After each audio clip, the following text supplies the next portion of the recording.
Where have I gone? Here I am!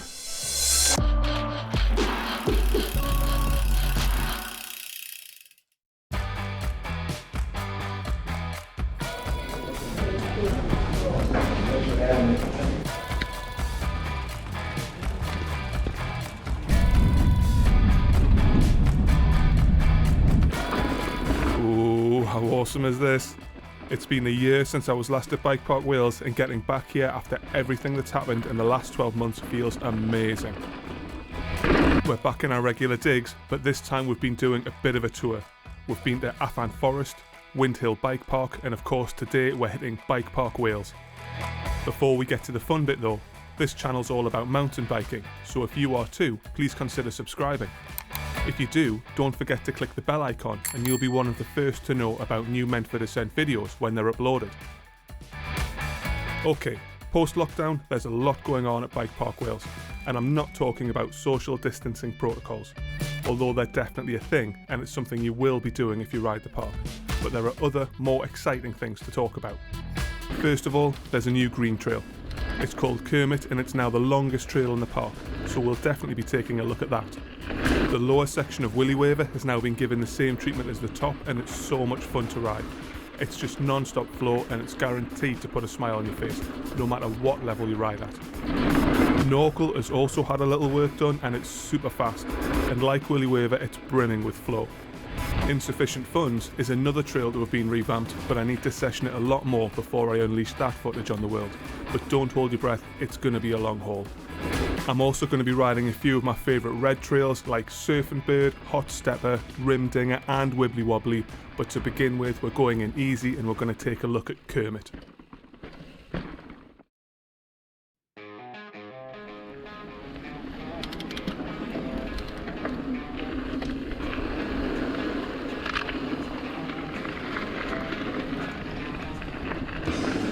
Like I said, Kermit is now the longest trail in the park.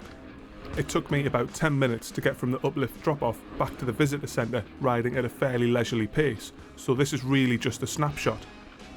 If I figured out how the hot tub time machine works, there'll be a link to a trail shorts video at the top of the screen that will look at Kermit in more detail, but there might not be. But there probably is, or perhaps not, but maybe. You might have to come back for that. Or you've already missed it. I mean, really, call yourself a viewer? Before we go any further, it's time for a quick recap. All of the trails here are graded according to difficulty. Green is the easiest, then blue, then red, then black, then Proline. Each of the trails also falls into one of three categories, depending on the nature of the trail. There are flow trails, which are generally smooth and relatively wide with lots of berms, rollers and jumps, and they'll allow you to build up quite a lot of speed. Then there are tech trails, which make use of natural features such as rocks, roots, drops and steeper gradients. Tech trails are often slower than flow trails. Finally, there are blend trails, which are a mixture of both flow and tech. This trail is a green flow trail, and it's a bit special because before now there hasn't been a green trail of this length in the park. Kermit has been developed to cater to novice riders, and that's amazing. It's really a gateway trail that's intended to captivate new riders and delicately nudge them towards slightly harder hitting and more addictive trails, and it's a taste that many new riders will embrace.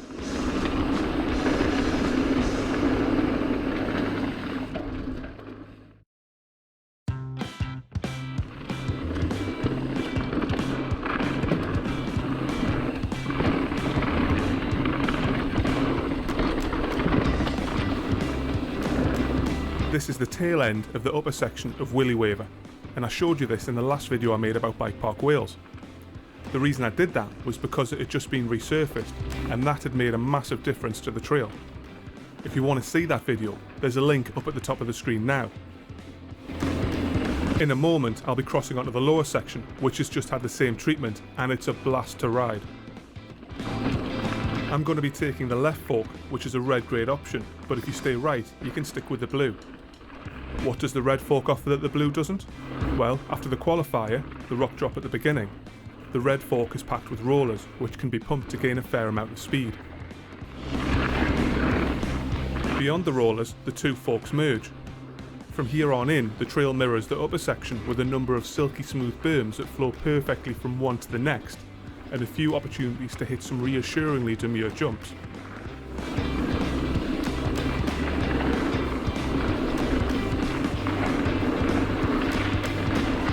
With the exception of the switchbacks, there's really no need to touch the brakes, so you can build some real speed through this section.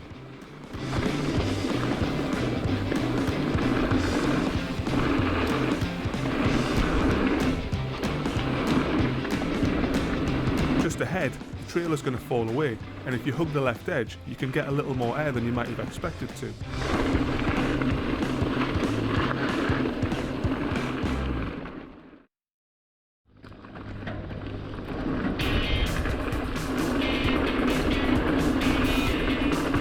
Before I move on to the more challenging red grade trails, I'm going to take a quick look at Norkle, which has also been remodelled during lockdown.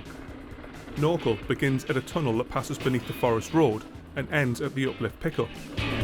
It's also the primary route from the visitor centre to the uplift too, so it sees a lot of traffic. From start to finish, Norkle serves up just over a kilometre of flow, and it's fast.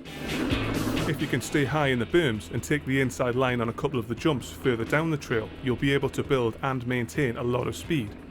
Be careful though, because riders travelling from the visitor centre join the trail partway down, and you could be travelling a lot faster than they are. I found that beyond that intersection, the trail is the most fun, and it's one of the trails that you ride a lot through necessity.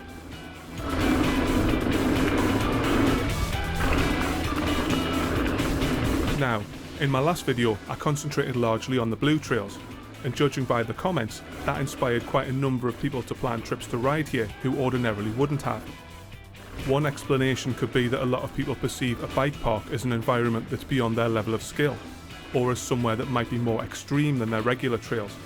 But the truth is that BikePark Wales is a path to progression. There really is something here for everyone. So far, we've taken a look at the park's longest green trail and a couple of really fun blue trails. So from here on in, we're going to step it up a little and explore some of my favourite red trails, and we're starting with Surfin Bird.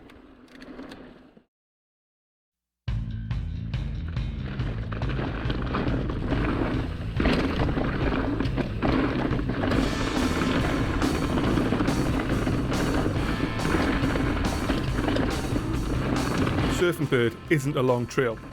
At a modest 450 metres in length, it's a relative flash in the pan, but it's a lot of fun. It's a tech trail, but it's one that can be ridden at speed if you're familiar and confident. In contrast to the blue trails we've seen, the surface is rougher, narrower, quite loose, and it's littered with more technical features, such as drops, roots, and some quite large rocks.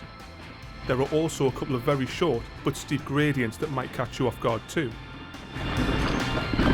This trail definitely makes you work harder than you would on the blues to find a good line, but everything here can still be rolled. Except for this. If you try and roll it, you'll be picking fragments of chainring out of yourself and anyone behind you for days afterwards.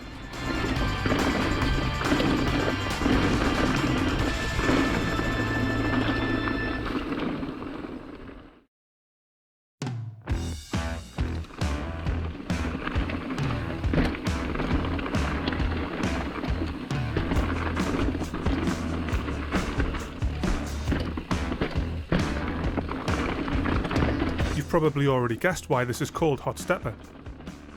It's a red grade tech trail which is 1.6 kilometres long and has around 25 scorching steps to contend with along the way. Some of those steps are small, whereas others are comparatively large, but with the proper technique, all of them can be rolled. HotStepper begins next to Terry's Belly, the longest blue trail in the park, which it joins, leaves and then rejoins as it makes its way down the hillside.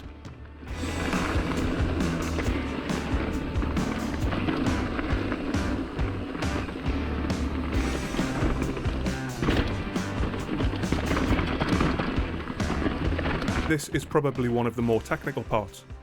The trail has evolved into a winding rut with a good number of routes to keep you on your toes.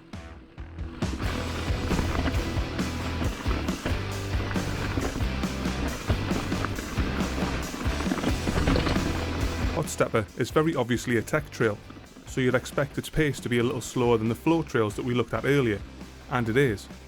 But that's really not an issue. The joy of riding this trail isn't in the speed that you ride it, but how you overcome each little challenge in turn, and there are a lot of little challenges to keep you smiling.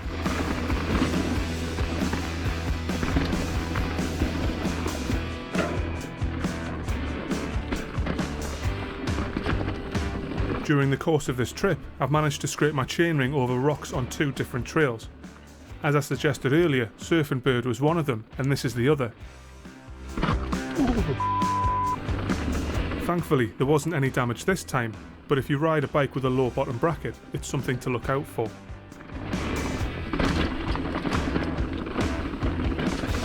The final stages of this section are a little more relaxed than the start. Once the gradient eases, the technical features seem to thin out, and it's not long before the trail becomes wider and less demanding. At this point, we're about to rejoin Terry's Belly, which will eventually deliver us back to the uplift, but not before I've given my fingers a chance to recover.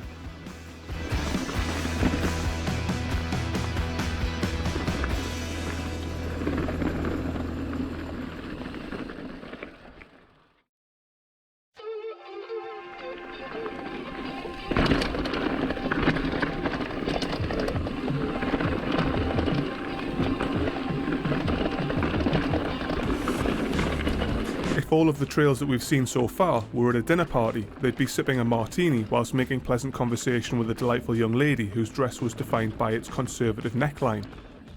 In contrast, Rimdinger would be the savage squatting on a nest of Chinese rosewood tables and spitting hefty mouthfuls of chicken leg at the face of a grandfather clock. It's just brutal.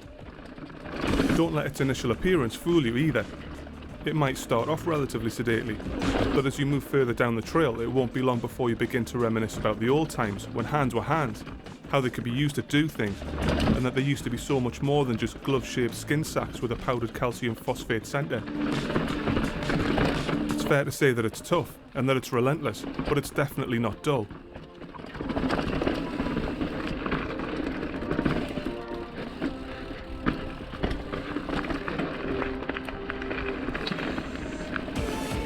Crossing onto the lower section, you might think that you can enjoy some respite, but it's too late. By this point the damage is done, and those fingers couldn't hold a gaze, let alone a handlebar. No, you're now just a passenger.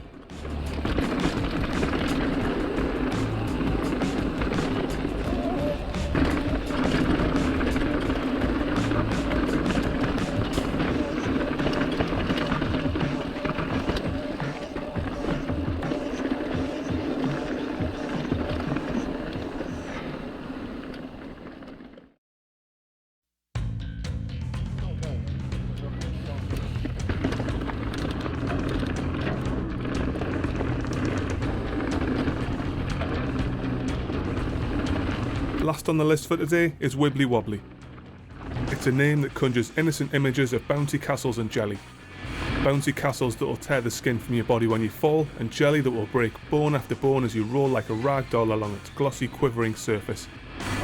It's 1.5 kilometers long, and it's packed with technical treats. Here, higher up on the hill, the trail snakes back and forth, following a succession of perfectly placed turns, and rolling over a good number of rocky features.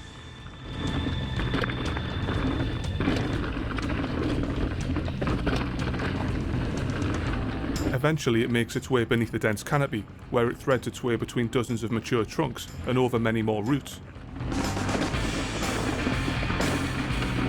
Partway through the wood is a short but not insignificant drop that's flanked on either side by a fence. It's hard to spot as you approach it, and the very first time I rode Wibbly Wobbly, I almost ended up over the bars here.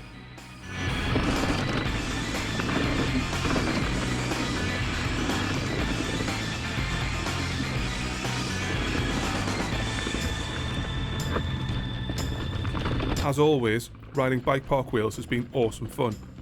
We've managed to get a lot of runs in, and we've hit a lot of amazing trails too. I think out of all of them, I've had the most fun riding Surfin Bird. It's short, but it's packed with features, and it's certainly provided miles of smiles on this visit.